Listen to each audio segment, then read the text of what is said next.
David French has seemingly reversed his view on transgenderism, calling a man she in the New York Times. Also, there's some confusion about birthright citizenship and whether it's something we as conservatives, as Christians, should support. A terrible story about a pregnant woman losing her baby when she was being detained by ICE has been making the rounds. But as always, we've got to ask the question, is it true? We'll be talking about all of this and more on today's episode of Relatable. It's brought to you by our friends at Good Ranchers. Go to goodranchers.com. Use code Allie at checkout. That's goodranchers.com, code Allie.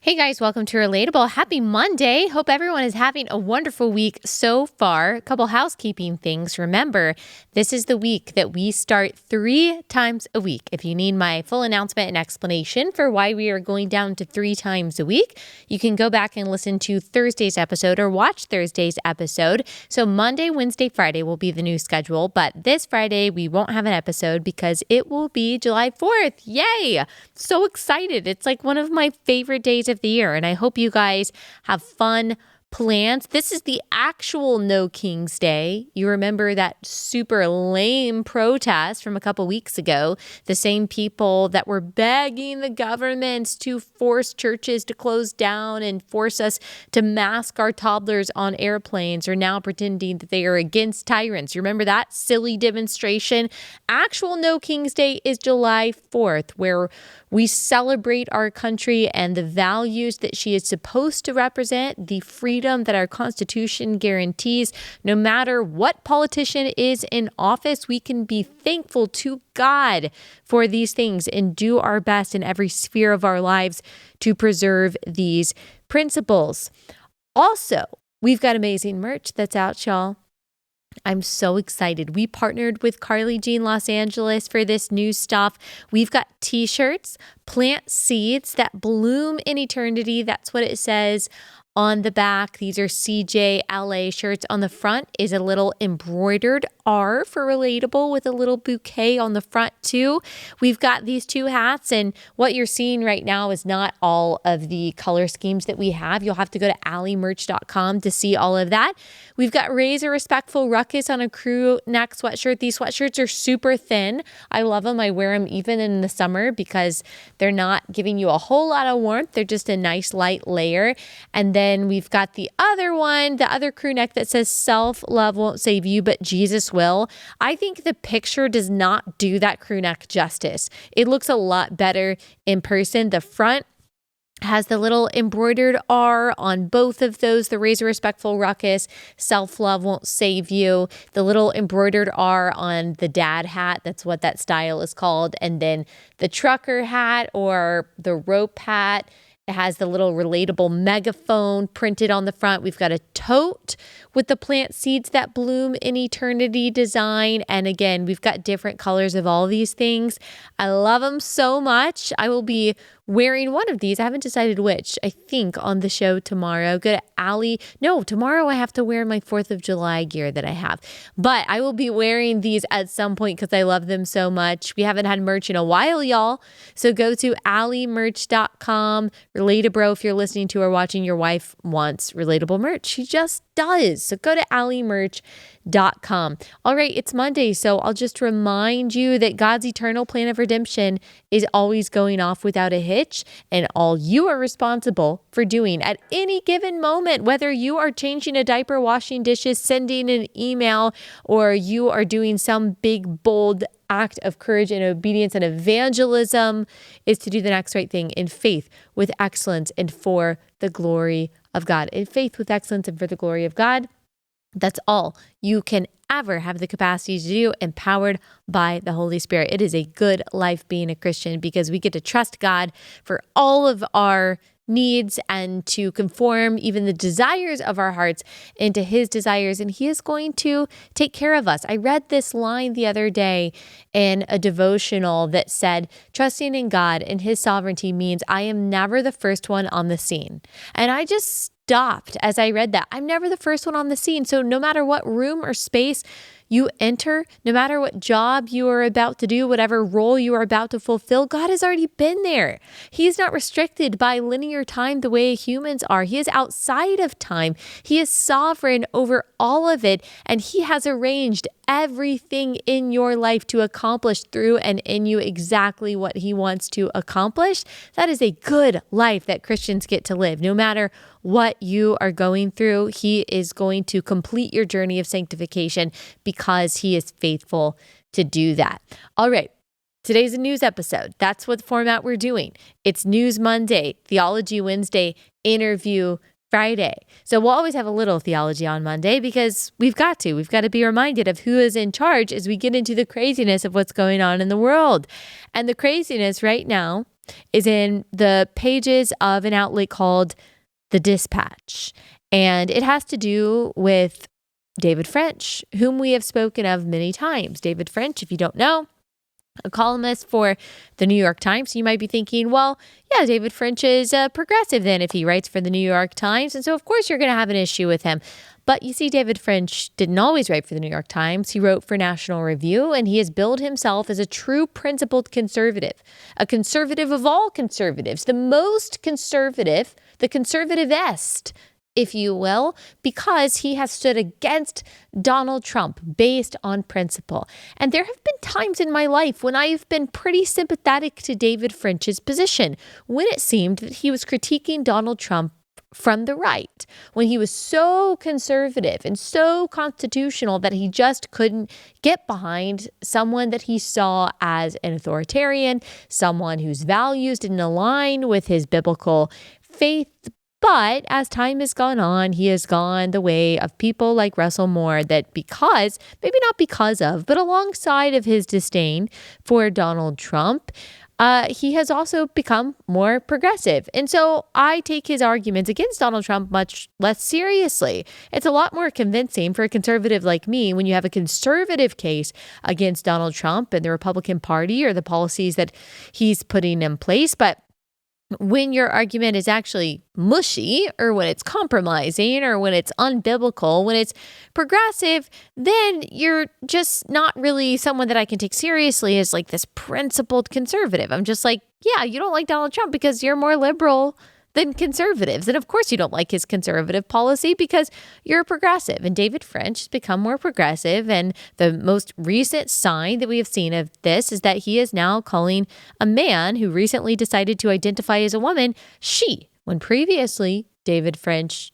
would say, no, I am not going to do that. In fact, in 2018, while writing for National Review, French refused to use the name Chelsea for former Army intelligence analyst Bradley Manning. You remember so-called Chelsea Manning, and this is a person who now thinks that he is a woman. He argued then in the pages of the National Review that using Manning's preferred name did not align with his Christian beliefs. So I will sometimes even use people's preferred name. I just won't say that a man is a she. And David French even went beyond that. Okay, when you go even like beyond where Allie Stuckey is, typically when it comes to gender, I mean, that's very conservative. He said that he wouldn't even call Bradley Manning Chelsea in 2018, but now he's totally changed his tune. Now French refers to Brian Riedl, I think that's how Riedl, I'm not sure how you pronounce his last name, who is a Manhattan Institute senior fellow who now, it has just been announced, writes for The Dispatch, where David French is a senior editor. And his preferred name, Brian Riedl's new name, is Jessica. And so it was announced that Jessica is writing for The Dispatch, and David French says this is great news for The Dispatch. Nobody is better on fiscal policy than Jessica. Jessica and I recently had a great conversation about the grim realities of the federal budget on the Opinions podcast. Link in next tweet. Now, I think that David French was being particular about not saying she in this post. I think that he said Jessica twice because he didn't want the discord in his replies. But if you look at an article that he wrote in the New York Times, in which he interviewed Brian Riedl, he says this. He says, Jessica might be one of the nation's foremost experts about the federal budget and about America's fiscal realities, and she has taught me an enormous amount about those issues. So I am delighted that Jessica is joining us for this conversation. Okay, so he is using those female pronouns. Now, you could say the New York Times would never allow him to use male pronouns for someone who identifies as a woman. But if you are so principled and you are so on the side of truth and reality, David French, would you really allow an editorial team of the New York Times or anywhere to compel you to lie? Because that's what you have done in this particular article. So let's go back and read what David French said in 2018, why he was so adamant about telling the truth about gender and only referring to men as he and as their birth names. We'll get into that in just a second. Let me pause and tell you about our first sponsor. It's 7 Weeks Coffee. 7 Weeks Coffee is America's only pro-life coffee company. I love 7 Weeks for multiple reasons. One, I love the taste. I love that it's clean, pesticide-free, mold-free, the highest quality coffee that you can find. And most importantly, I love that it is pro-life. The reason why it's called 7 weeks is because at 7 weeks gestation, that baby is the size of a coffee bean. And that baby, no matter how small, is made in the image of God. And that is why his or her life matters. And protecting that life really matters to God and to us. So 7 Weeks donates 10% of every sale of 7 Weeks Coffee to pro-life organizations. They have raised over $900,000 for these pregnancy centers. That has translated into saving thousands of baby lives, serving thousands of moms and dads in crisis. And so you can allow your coffee to serve a higher purpose. Subscribe to their Heartbeat Club. When you do, you save 15%. When you use my code at checkout, Allie, you save an extra 10%. It's a great discount. Go to 7weekscoffee.com. Use code Allie for that discount. 7weekscoffee.com, code Allie.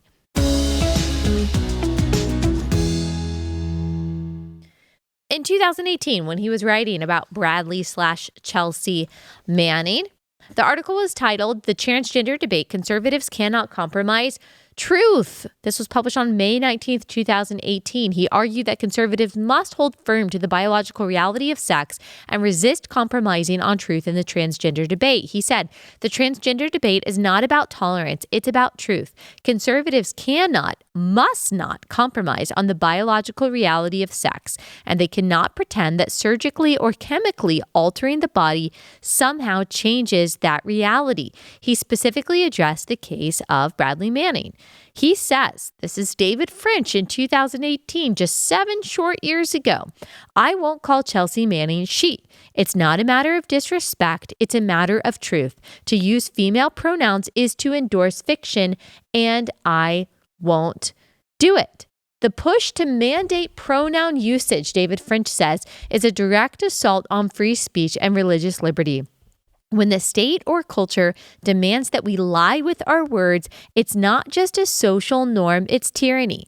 The irony is in all of this, David French has been arguing for years that evangelicals, that conservatives have accepted a tyrant in Trump because he has promised to give us some of the things that we want. That he would say we've abandoned the Bible, we've abandoned the Constitution, all in service of this God of MAGA, this cult-like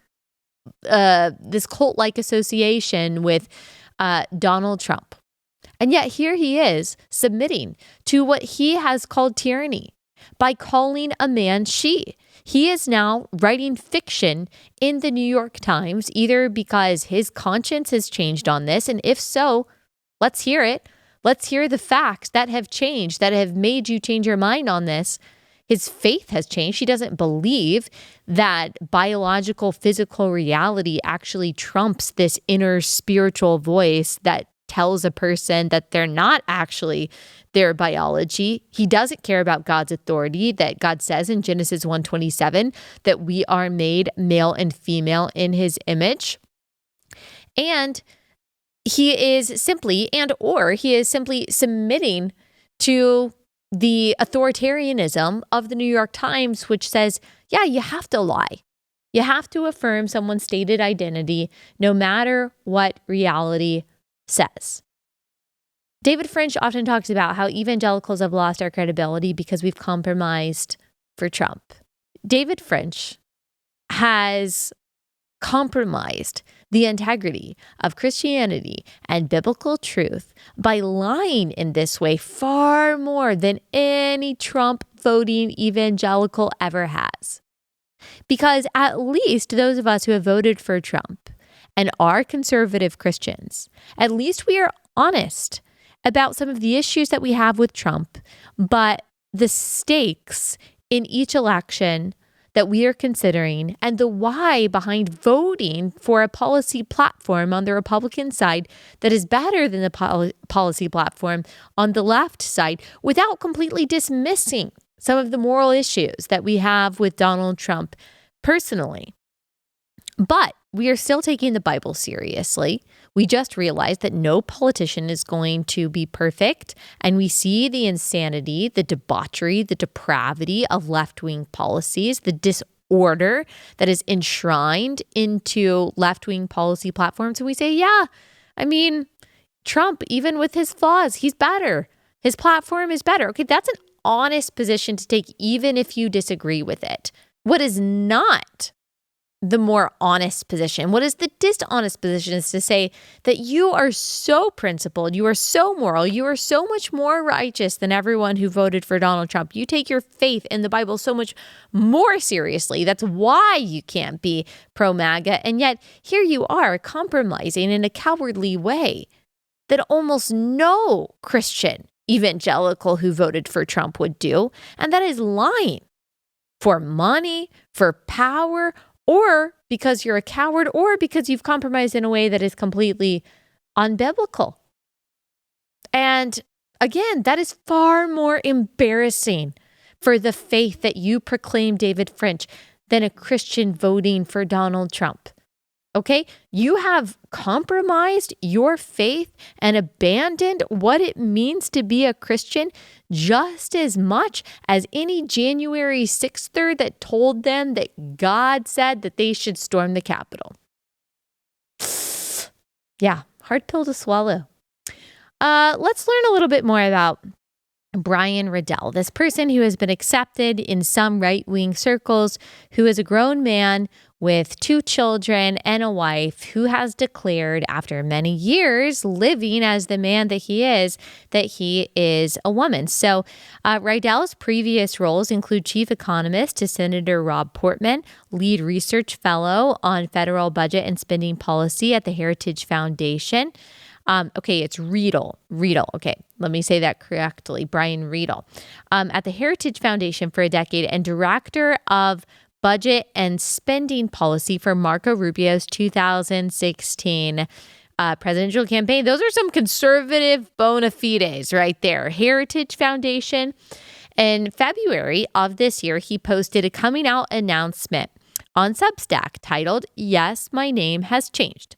So here's what he says. He says a variety of things. I won't read the entire article, but he says, "I've unmistakably known I was transgender since the age of 4. Medical scans and examinations performed as a volunteer in medical studies have since confirmed my predominantly female brain biology, along with other biological characteristics that have countered my outwardly male appearance." That is just hogwash. I'm sorry, it's just hogwash. And I say this truly sadly. This is not to be mean, but what you just saw, the picture, the juxtaposition right there, what has to be going through a man's brain to go from a handsome man, he was a handsome man, to a man who is trying to dress up as a woman. Okay, this person doesn't look like a woman, does not look feminine, does not look female in any sense, looks like a man who grew out his hair, is wearing some makeup, and is like playing dress up as a woman. That's a really, really troubled person. And I do have sympathy for that, because I have sympathy to a degree. Because in order to do that, you have to be under very heavy delusion, extremely heavy delusion, and maybe some distress.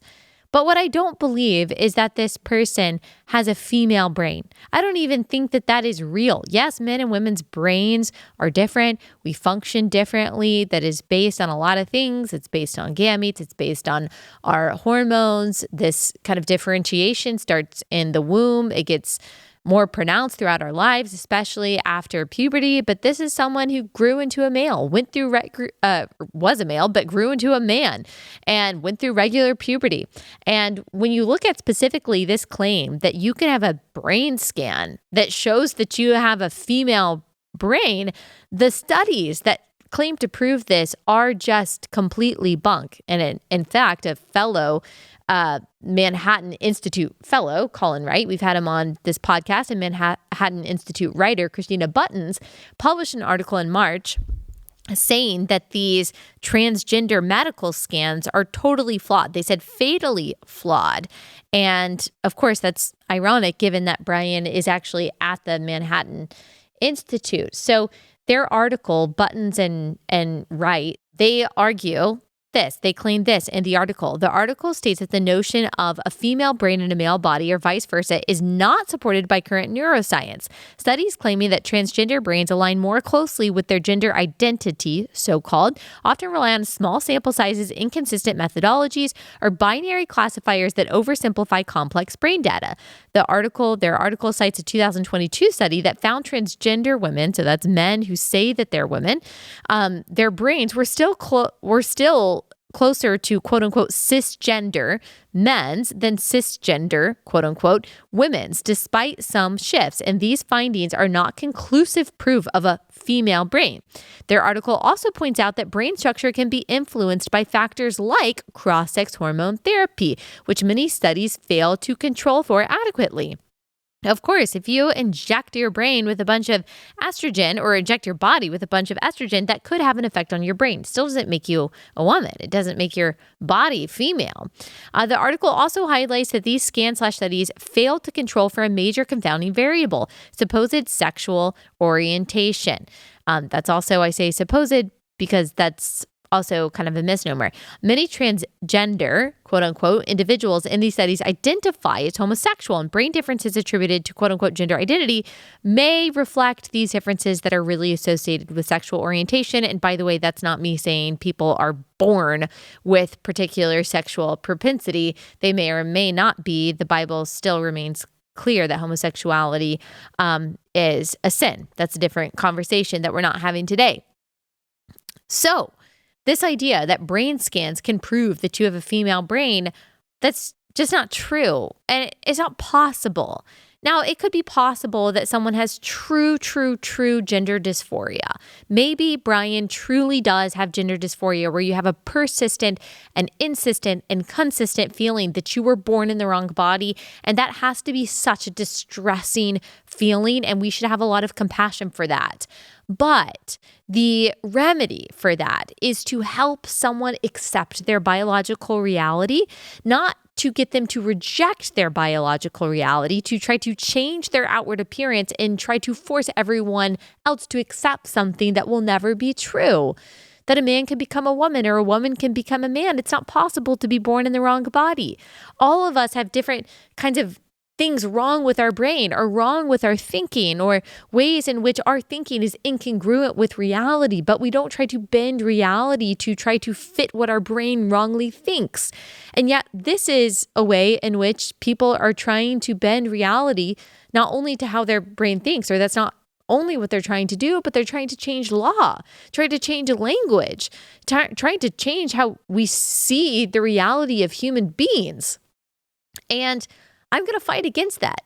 As much as we should fight against this idea that 2 + 2 can equal 5, I will always fight against and adamantly reject in every single way the idea that a man can become a woman, even if it is uncomfortable, even if it sounds impolite. Because based on that lie, doctors for profit are butchering people's bodies, including minors. The pain and the suffering, physical, emotional, spiritual, that these people have gone through, that have sat on this couch, detransitioners have gone through because of this lie that a man can be she, is so immense.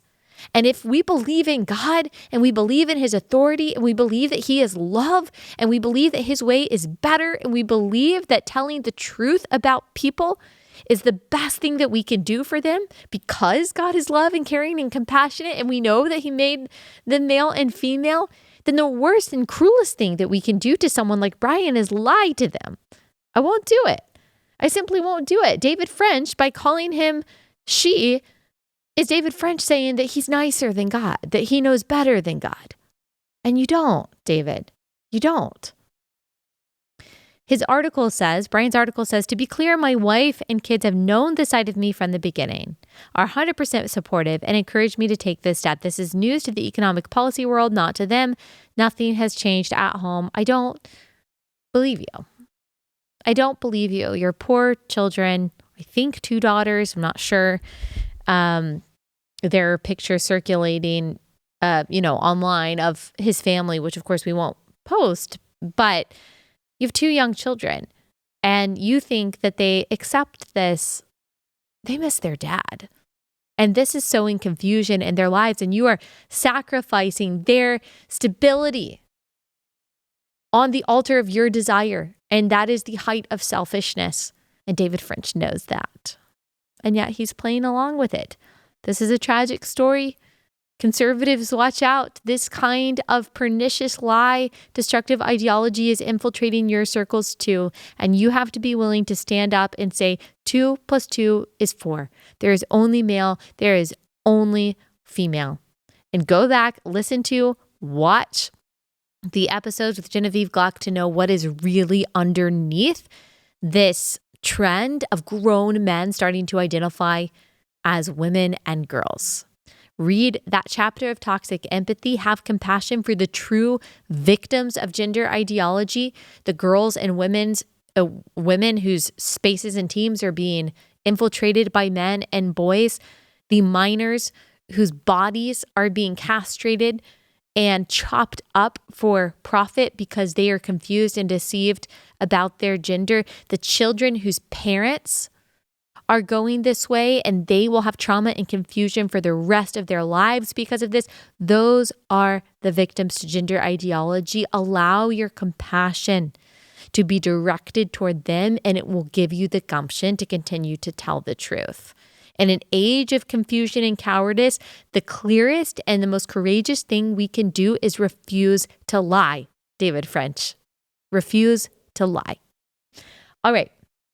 Before we get into the next story, we've got to stop for our next sponsor. But before I even tell you about the next sponsor, speaking of courage and clarity, you got to come to Share the Arrows. If you want courage, if you want clarity, if you want community, if you want true biblical compassion, you got to come to Share the Arrows. It's October 11th, Dallas, Texas. This is the largest gathering of Christian conservative women, and we have an amazing lineup. We've got Francesca Battistelli, Grammy Award-winning artist, coming back to lead us in worship, singing together This Is My Father's World with 4,000 women a cappella last year was just a moment that I will remember forever. We've got Elisa Childers, apologist, coming back. We've got Shauna Holman and Taylor Dukes this year in a new biblical health panel. We've got the very bold and amazing Katie Faust, Abby Halberstadt, and Hillary Morgan Ferrer on a motherhood panel. My friend Ginger Duggar-Vuolo sharing her testimony, calling us to courage and clarity. And of course, yours truly will be speaking as well. This year's Share the Arrows is brought to you by our friends at Good Ranchers. It is going to be amazing. Go to sharethearrows.com to sign up. And speaking of Good Ranchers, y'all, it is a great time of year to subscribe to America's only all-American meat delivery service. Good Ranchers is American meat delivered right to your front door. It is what we exclusively rely on in the Stuckey home. They've got seed oil-free chicken nuggets. So good. You can't find those anywhere. Better than organic chicken.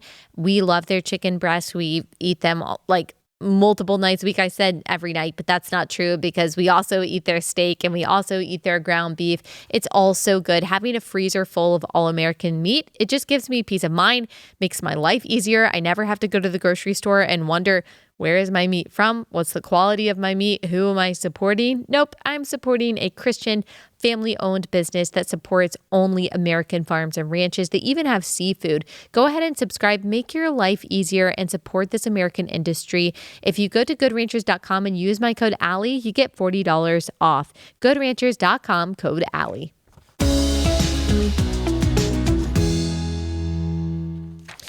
All right, let's talk about birthright citizenship, because I've seen this going around, and even in conservative circles and some of the comments that I've received when I talked about the Supreme Court wins that were announced on Friday. Some of the decisions, Mahmoud v. Taylor, that was a Supreme Court case that said, yes, parents do have the First Amendment right to opt out of things like LGBTQ curriculum in schools. That was a huge win. But another win was about birthright citizenship. And it really wasn't about birthright citizenship, this particular case. It was really about these nationwide injunctions that are being put in place by judges that are stopping Trump's executive orders. And this executive order that was in the center of this case happened to be about birthright citizenship. But the comments that I've received from conservatives saying, I don't know about this one, have been focused on birthright citizenship. So we'll talk about that. So the Supreme Court decided, as I said, on June 27th in a case called Trump v. Casa, that federal judges cannot issue nationwide injunctions, multiple of which had previously blocked President Trump's executive order, which aims to end birthright citizenship for children of illegal or temporary immigrants. The 6-3 decision, written by Justice Amy Coney Barrett, allows Trump's executive order to potentially take effect in states not currently involved in lawsuits challenging the EO, as injunctions now apply only to parties directly suing. In Amy Coney Barrett's opinion, there was a quote that was circulating that was going viral because it was so sharp. So she is contending against Justice Jackson. You'll remember she joined the Supreme Court under Biden. She wouldn't say what the definition of a woman is. A lot of people said that she was just very objectively unqualified and that she was chosen because of her race and because of her gender. This is Amy Coney Barrett basically saying, like, how in the world did this person get on the Supreme Court because of her lack of understanding of the Constitution? She says, "We will not dwell on Justice Jackson's argument, which is at odds with more than 2 centuries worth of precedent." 2 centuries, okay? Not 2 years, not 2 decades, 2 centuries. Not to mention the Constitution itself. We observe only this. Justice Jackson decries an imperial executive while embracing an imperial judiciary. She goes all the way back, Amy Coney Barrett does, to Marbury v. Madison, 1803, okay? She's like, this principle that I'm talking about, it literally goes back to one of the first Supreme Court cases, one of the most famous Supreme Court cases on which we base a lot of our cases today. It set a lot of precedent. You remember that from law school? Like, how did you even pass the bar? Of course, she doesn't say that, but this is like as sharp as it gets in Supreme Court justices going after another. And I just appreciated that, because that's the thing, of course, about these left-wing justices. They actually don't care about the Constitution. Like, they really don't. They care about their particular ideology. They are activists. They are going to follow along whatever Democrats say that they want. And Amy Coney Barrett is like, okay, did you even read the Constitution? Do you even know what we're talking about? So let's talk about what birthright citizenship actually is, since there's a debate about this even on the right. Birthright citizenship is the principle that a person automatically acquires citizenship of the country in which they are born. It grants citizenship to individuals based solely on their place of birth. And in the U.S., it's justified through the 14th Amendment. So the 14th Amendment to the United States Constitution is one of the Reconstruction Amendments passed after the Civil War. It addresses things like citizenship, equal protection. It was enacted to overturn the Supreme Court's 1857 Dred Scott v. Sanford decision, another one of those very prominent Supreme Court cases that you probably learned about in high school or in college.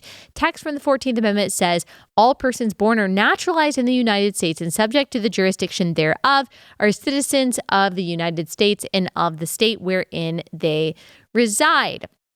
However, in a January 20th executive order, Trump aimed to restrict birthright citizenship by returning to the original meaning and purpose of the 14th Amendment's citizenship clause. So his executive order says this: the privilege of the United States citizenship is a priceless and profound gift. And then they go into what the 14th Amendment actually says. And the executive order says the provision rightly repudiated the Supreme Court of the United States' shameful decision in Dred Scott v. Sandford. But the 14th Amendment has never been interpreted to extend citizenship universally to everyone born within the United States. The executive order asserts that children born in the U.S. to parents who are either unlawfully present or legally present on temporary visas are not subject to the jurisdiction of the U.S. and thus not entitled to automatic citizenship, and directs federal agencies to stop issuing citizenship documents to such individuals. The Supreme Court ruling did not address the constitutionality of this executive order, just the nationwide injunctions that were put in place by judges to stop this and other executive orders. The decision empowers the Trump administration to move forward with administrative actions to implement this policy, other policies, at least temporarily, in parts of the country. All right. So why is this a problem? First, we have to talk about birth tourism. There's so much that we could talk about the problems of birthright citizenship, the realities of it. We don't have time to get into all of that, but let's talk about birth tourism and chain migration. So birth tourism motivates people to enter into the U.S. illegally or temporarily to have children who then gain citizenship, and then that can then lead to family sponsorship. That's chain migration. So that child becomes a citizen just by being born there. It is then easier for the rest of their family to take priority in becoming legal citizens. It is totally gaming the system. There was a Senate committee on Homeland Security finding that came out a few years ago in 2022. I believe it was authored by Senator Rob Portman, in which they found that certain policies that were implemented, particularly under Barack Obama, actually made more accessible this birth tourism. So here's some of what they found. We'll link it in the description so you can read it for yourself. It's very long. So they found, this is findings of fact, changes to State Department policies governing the issuance of B visas in 2015 made birth tourism more accessible. They instructed consular officers not to deny visa applicants solely because they plan to travel to the U.S. to obtain citizenship for their child. So basically, someone could come in for the express reason of doing what we just described, and people in charge were not allowed to say no based on that after 2015. This report also found after the committee began its investigation in 2020, so this committee started investigating this issue after Trump was president, the State Department amended its policies governing the issuance of B visas to prohibit travel to the U.S. solely for birth tourism. The State Department's 2020 policy change prohibiting birth tourism was a primary reason for one company called Miami Mamas to discontinue their operations. Birth tourists often make substantial cash declarations upon entry to the U.S., make return trips to secure citizenship for numerous children, and receive significant adjustments for total hospital costs incurred. So this is like a really good deal for the people who can afford it to come over here and to have their children. Okay, let's talk about Miami Mama. This is one example. There's so many examples of this happening. Miami Mama, LLC, was raided by federal authorities in 2017 because of what they were up to. So again, under the Trump administration, this is according to NBC Miami. This is an example of what we're talking about. The company's website says they have been operating, this is according to NBC, the company's website says they have been operating in Miami since 2009 and are the first in Miami for Russian women who want to give birth to their child in the best climate with the best quality of health care. The company offers packages ranging from just under $20,000 to over $53,000 that include all the medicines and procedures that come along with childbirth. They charge more for those who get C-sections while assisting in finding housing, opening U.S. bank accounts, and obtaining documents such as Social Security cards, birth certificates, and other documents needed for the child, the website says. Okay? This is very lucrative for a lot of people. This has become a very lucrative industry. This is an article that was published at the beginning of this year by CNN. Birth tourism organizer jailed over scheme to bring pregnant Chinese women to the U.S. CNN says a California woman was sentenced Monday to more than 3 years in prison in a long-running case over a business that helped pregnant Chinese women travel to the U.S. to deliver babies who automatically became American citizens.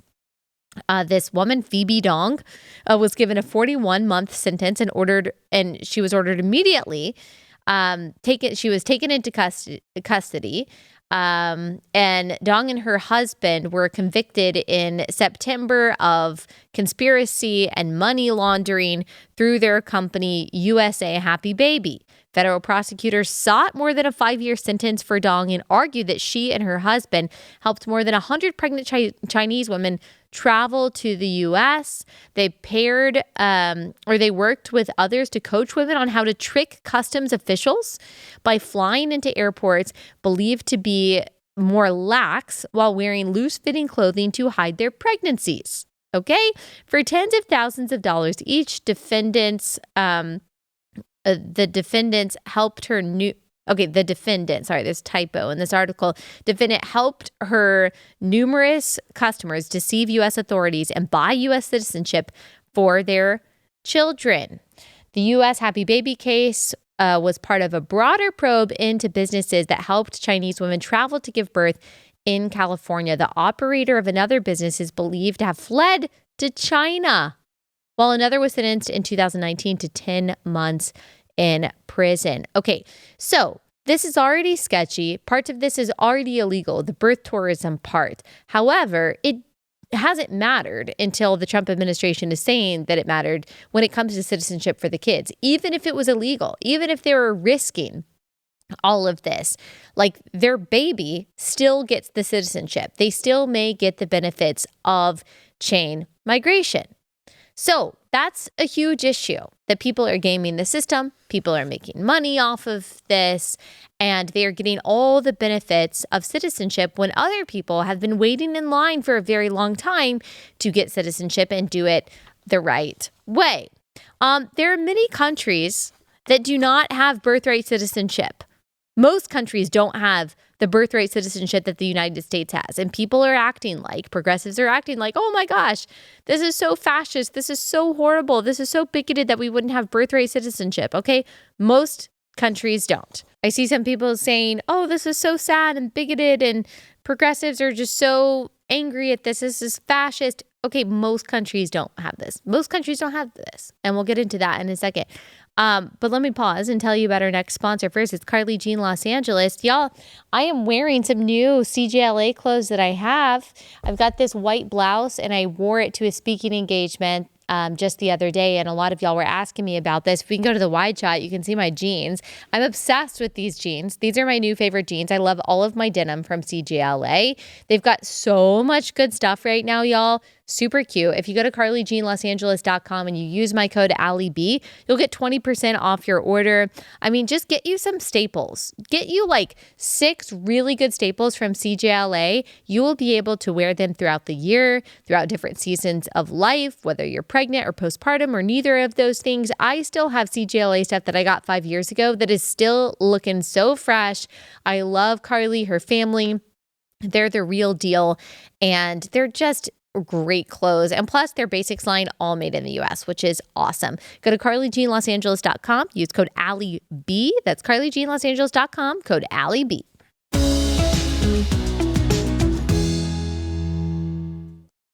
Okay, countries with restricted birthright citizenship. I'll list them. But first, let me say the U.S. and Canada are the only first world countries that have unrestricted birthright citizenship. So there are other countries, I think 33 other countries that also have unconditional birthright citizenship. So if you are born there, you become a citizen automatically. They are mostly like in South America. And there are some other ones in different parts of the world too. But U.S., Canada, only other Western civilization countries that allow this unconditional birthright citizenship. I can't even read you all of the countries that have highly restricted birthright citizenship or no real birthright citizenship at all, because it's most countries. But I will list you some of them. The countries that many progressives hail as so forward-thinking and so much more compassionate than the United States. Y'all, when it comes to immigration, there is not a country more compassionate, if you want to call it that, more open than the U.S., okay? So I don't want to hear the complaints about how we are finally enforcing immigration law. Every country has a right and a responsibility to do that. Not saying we should be cruel, but it's also not always going to look nice and easy either. And that's how other countries do it as well. I mean, Mexico has way stricter immigration policies than we do. You don't have the same rights as an immigrant in Mexico as the native-born people have. It is so different than the United States. Okay, here are the countries that have extremely conditional and restricted birthright citizenship. It's conditional. I can't even call it birthright citizenship because it is conditional, your citizenship, if you're born in these countries, on your parent status, on their permanent residency, whether they have citizenship in other countries. So France, Germany, Ireland, Italy, the Netherlands, Ukraine, the United Kingdom, China, India, Iran, Israel, Japan, so many others, Egypt, Morocco, South Africa, Australia, New Zealand. Extremely conditional, lots of conditions, lots of qualifications, lots of restrictions. America, because of what I think is a wrong interpretation of the 14th Amendment, is completely liberal and open when it comes to birthright citizenship. Other countries are a lot more strict and a lot stricter and a lot more sane, a lot saner. When it comes to their immigration policies, especially with birthright citizenship. So let's not act like this is extremist. This is normal. It's the same thing that progressives do when it comes to abortion. Like, some people will say, oh, yeah, I just maybe don't think abortion should be legal after 16 weeks. Like, when we know they can feel pain, maybe. And you'll get the progressives and the Planned Parenthood lobby all dressed in their red robes saying, this is the Handmaid's Tale. We're going back to the 1950s. This is so radical and extreme. And it's like, well, 16 weeks is still later than most of Europe. France, I'm pretty sure, has a 12-week limit on abortion. Guys, if we're more liberal than France or Germany on anything, we're going in the wrong direction. Here's also an ironic point in all of this. Democrats suddenly care for unborn babies when it comes to birthright citizenship. Within hours of the published decision from the Supreme Court, the plaintiffs, CASA of Maryland, it's an immigration advocacy organization, along with Asylum Seeker Advocacy Project and the Institute for Constitutional Advocacy and Protection, filed to convert the case into a class action lawsuit. So they asked Judge Deborah Boardman to ask the U.S. District Court in Maryland to officially recognize a class of children born or to be born to immigrant parents who could be denied citizenship under the executive order. Under this lawsuit, even children in the womb would be included. So suddenly, when it comes to accomplishing their immigration goals, because remember, Democrats are thinking long game. If they can change the demographics of the country, if they can make, they think, America less conservative, evangelical, white, then they will secure progressive victory forevermore. So this is very important to them. So when it comes to achieving their political ends, suddenly babies inside the womb are not just human beings, but they also have rights. They have full rights, constitutional rights. And it's so interesting that they're using the 14th Amendment to try to say that babies inside the womb are afforded the same rights as everyone else. That's the argument that we make. That's the argument that conservative pro-lifers make, that the Equal Protection Clause actually does extend to babies inside the womb, and therefore they should be granted the same constitutional rights that you and I have. That they should be given the foremost right, which is the right to life, the right not to be murdered. That is a proper interpretation of the 14th Amendment, though. An improper interpretation of the 14th Amendment is to say that this grants unconditional citizenship to everyone who is born here. I'm not arguing with their position that babies inside the womb should be afforded all rights, including rights in the 14th Amendment. I'm saying the right to unconditional citizenship because of where you were born is not in the 14th Amendment. So the hypocrisy there is it's just insane. It's just insane. The cognitive dissonance is crazy. Okay, we've got to talk a little bit more about what is going on in immigration, because I want to talk about this story that you've probably seen circulating that y'all have been asking me about, and just fact check it quickly. But before we get into that, let me go ahead and tell you about our last sponsor. It's Adele Natural Cosmetics. I love Adele, y'all. They are my mainstay when it comes to my skincare. I try a lot of different products, but I never ever change my essential moisturizing cleanser, my essential moisturizing spray. I use that every day. Also, when I'm not in the studio, I use their moisturizing foundation, which I love. I love their bronzing stick, their blush. It's all so good. I love that it's completely natural, holistic, all made from nature. It's not fake or synthetic. It doesn't have any of those endocrine disruptors that you have to worry about with so much in the cosmetic industry today. And it really works. Plus, this is a Christian family-owned company. They've got a Bible verse on all of their packaging. I've met them. Arlene and her family are awesome, completely unashamed of their biblical and pro-life values. They know that beauty comes from within, but that God has also given us these beautiful tools in nature to enhance the beauty that he has given us. And that's why I love Adele and use it every day.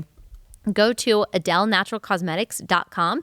Use code Allie for 25% off your first time purchase. That's AdeleNaturalCosmetics.com, code Allie.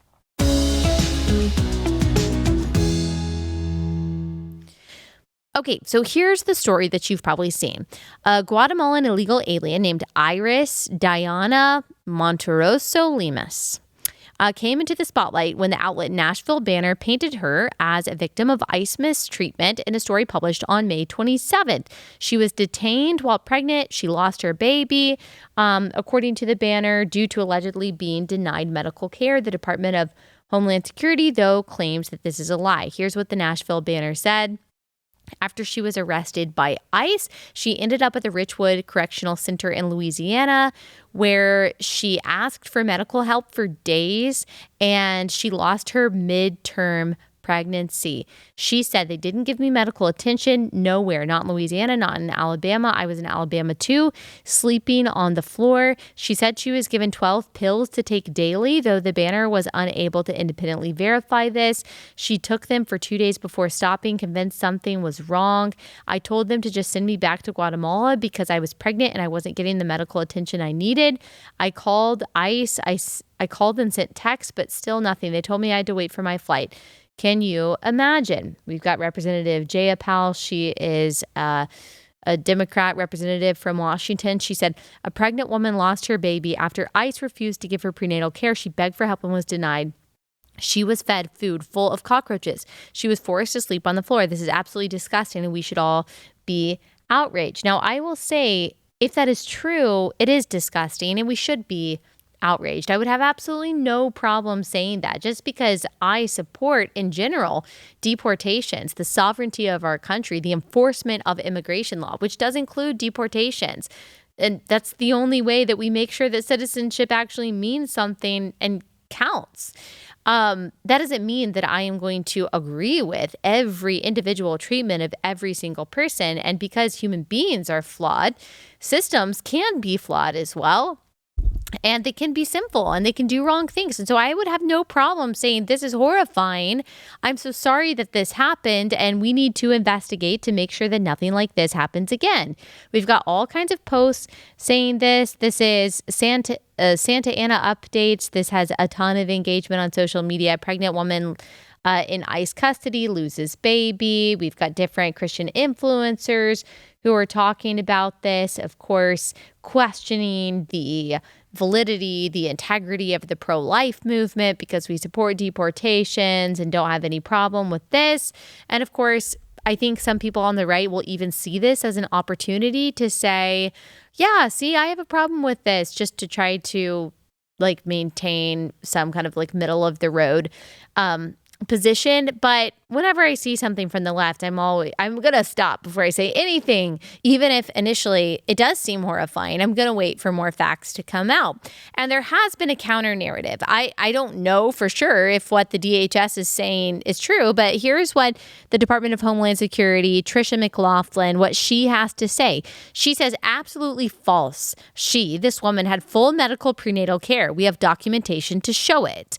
Iris, 37, is a citizen of Guatemala who has been arrested multiple times for child abuse and is wanted on an active warrant for homicide. So this is what the DHS has to say. They rebutted this on their government website.